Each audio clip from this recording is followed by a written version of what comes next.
J'aurais voulu te lire davantage. J'aurais voulu qu'il ait laissé ce temps, ce conditionnel passé. Pas de marche arrière. Je relègue vague à l'âme et atermoiement.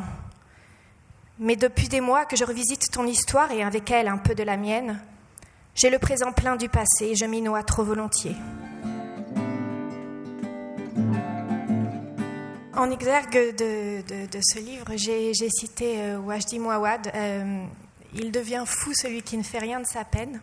Quand mon père est parti, je me suis dit que, bien sûr, il fallait que je vive ma peine, mais j'ai surtout voulu retrouver la joie le plus vite possible. Et je me suis dit que pour la retrouver, le moyen le plus évident pour moi était de me reconnecter à la joie de mon père.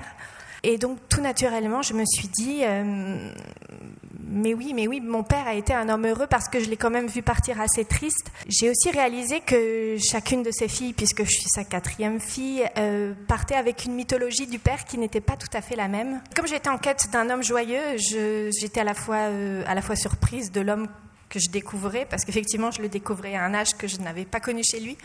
Mais non, en fait, j'étais d'une certaine façon confortée et heureuse de le découvrir par ses amis qui l'avaient profondément aimé, même si les ponts s'étaient un peu rompus. C'est un homme qui a été aimé et c'est beau d'aimer quelqu'un qui a été aimé. C'était un grand rêveur, un grand idéaliste, un grand mélomane aussi.